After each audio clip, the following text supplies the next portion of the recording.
Good morning students. आज हम लोग स्टार्ट कर रहे हैं M4 introduction to ICT resources. इस सब्जेक्ट के अंदर मैक्सिमम हमारा M1 और M2 का सिलेबस आता है। तो अगर आपने उसे सही तरीके से पढ़ रखा है तो इसे इजीली हम क्लियर कर सकते हैं। अब इसके अंदर आज हम क्या क्या देखेंगे इस चैप्टर के अंदर।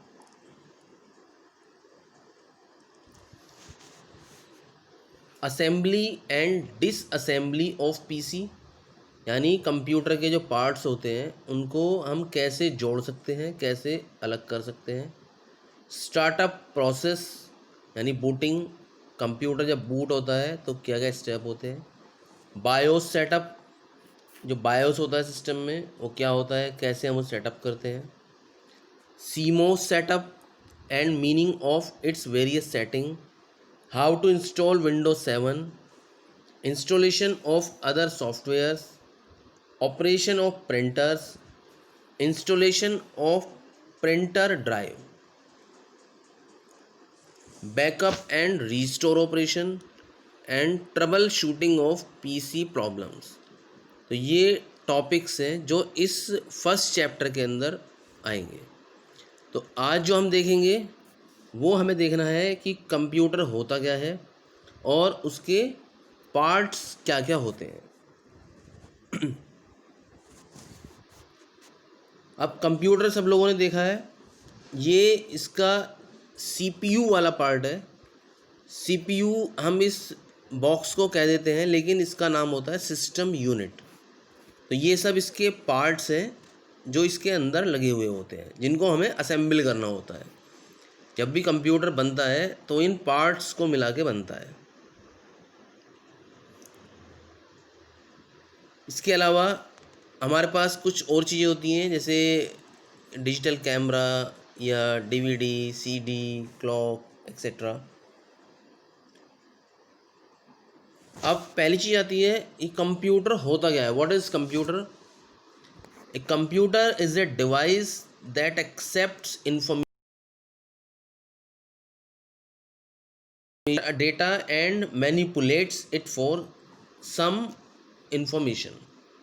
यानी कंप्यूटर एक डिवाइस होती है जो डेटा लेती है डिजिटल फॉर्म में और इसको कन्वर्ट करती है फिर हमारे अकॉर्डिंग। कंप्यूटर क्लासिफिकेशन, ये हम लोगों ने M1 में पढ़ा था कि जो कंप्यूटर्स होते हैं हम उन्हें डिवाइड कर सकते हैं कैटेगरी वाइज, साइज़ के बेसिस पे या यूजेस के बेसिस पर।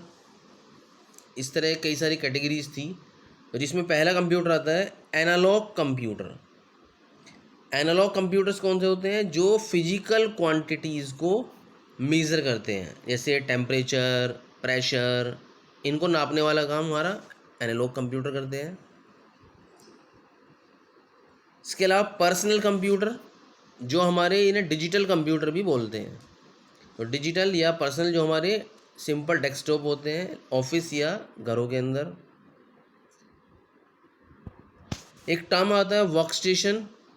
वर्क स्टेशन होता है हमारा डेस्कटॉप ही है, लेकिन नेटवर्किंग, जहाँ नेटवर्किंग होती है, कंप्यूटर आपस में जुड़े हुए होते हैं, तो वर्क स्टेशन होता है एक यूज़र मशीन जहाँ पे यूज़र काम करता है, क्लाइंट बोलते हैं इसे।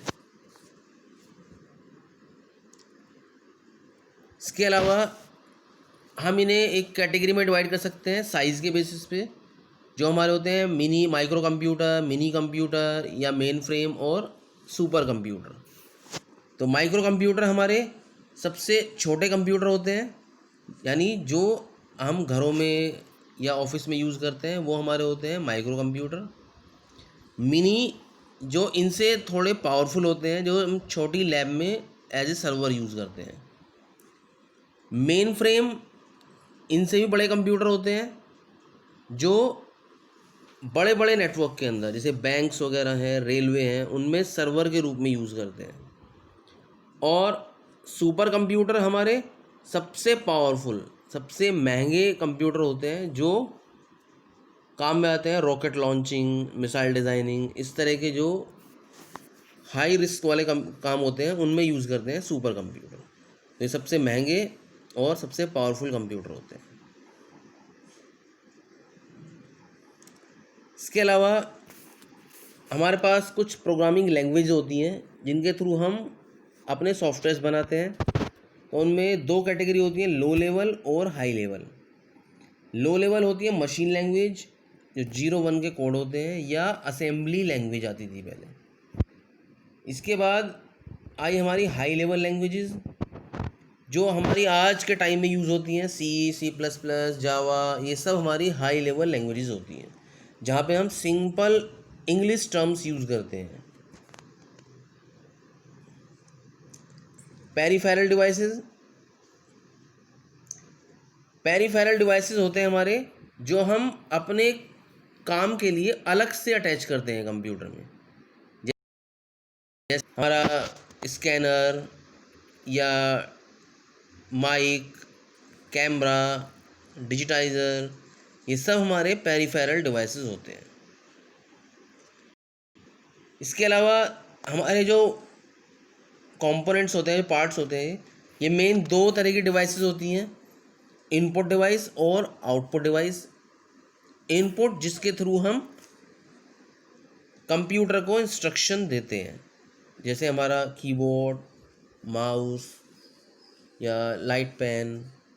और आउटपुट डिवाइस होती है हमारी जहाँ पे हमारे इंस्ट्रक्शन का रिज़ल्ट आता है। तो हमारा मॉनिटर, प्रिंटर, स्पीकर, ये सब हमारे होते हैं आउटपुट डिवाइस। इनपुट में मेन हमारा कीबोर्ड और माउस होता है, और आउटपुट में हमारा मेन मॉनिटर और प्रिंटर्स होते हैं। ये सब चीज़ें वैसे सारे इसके नोट्स वगैरह M1 के यहाँ आपके पास। नेक्स्ट अब आता है जो CPU के अंदर पार्ट्स हैं। पहला सबसे मेन पार्ट है पावर सप्लाई, जो हमारी पूरी कैबिनेट को पावर देता है।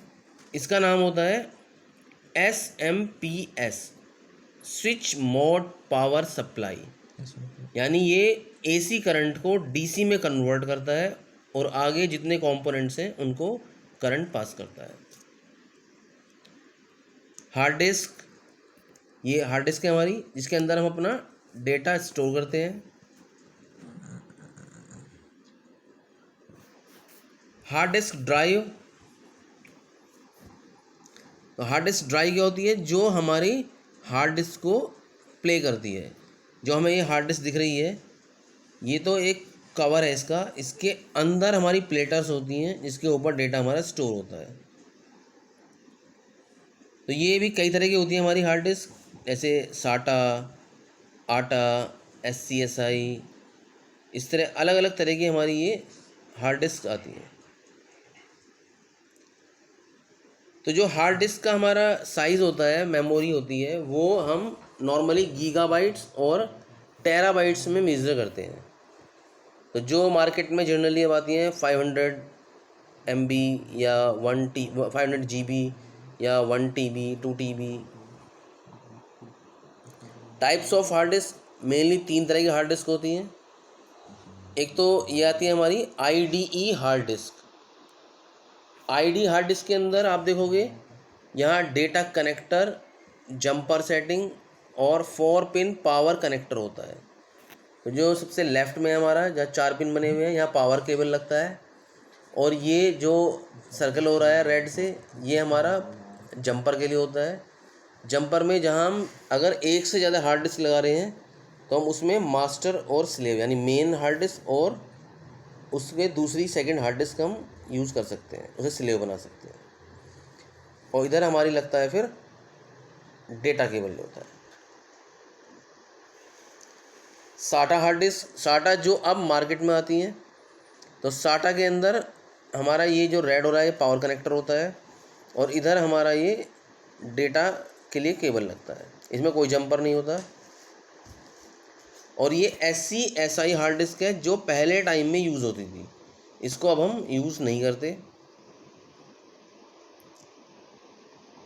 Usage of hard disk, hard disk का यूज़ क्या होता है, तो हार्ड डिस्क हमारी मेनली होती हैं डेटा को स्टोर करने के लिए। जो भी हमारा डेटा है वो अगर बहुत सारा डेटा है तो हम उसे हार्ड डिस्क के अंदर ही स्टोर करते हैं।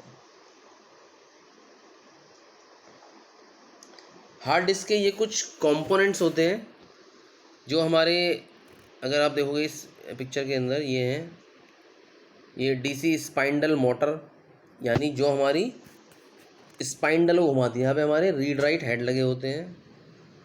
प्रोटेक्टिव कवर, इसके अलावा प्लेटर्स, ये जो गोल गोल हैं सीडी की तरह, ये प्लेटर्स होती हैं। हेड्स होते हैं स्पाइंडल में जो फिक्स होते हैं। तो ये सारा इसका इंटरनल कंपोनेंट्स हैं हार्ड डिस्क ड्राइव में।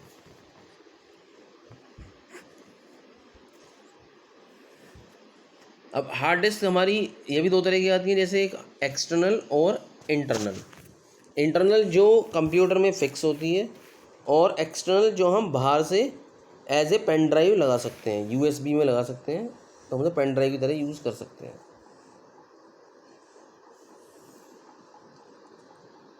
Replace of HDD by SSD. अब एक नई हार्ड डिस्क आई है हमारी, जो इसको बोलते हैं एसएसडी। एसएसडी जो है हमारा, ये इनसे क्वालिटी वाइज अच्छी होती हैं, और इनके अंदर काम बहुत स्पीडली होता है। डेटा स्टोर रीड राइट वाला काम बहुत फास्टली होता है। और इसके अंदर मैग्नेटिक कोटिंग की जगह, जो हमारी पुरानी हार्ड डिस्क थी वहाँ होती थी मैग्नेटिक कोटिंग, तो यहाँ वो नहीं होती। यहाँ पे दूसरी टेक्नोलॉजी होती है जो होती है फ्लैश मेमोरी वाली। तो इसके अंदर ये होती है, प्लेटर्स की जगह फ्लैश चिप्स लगी होती हैं जिनके ऊपर डेटा स्टोर होता है।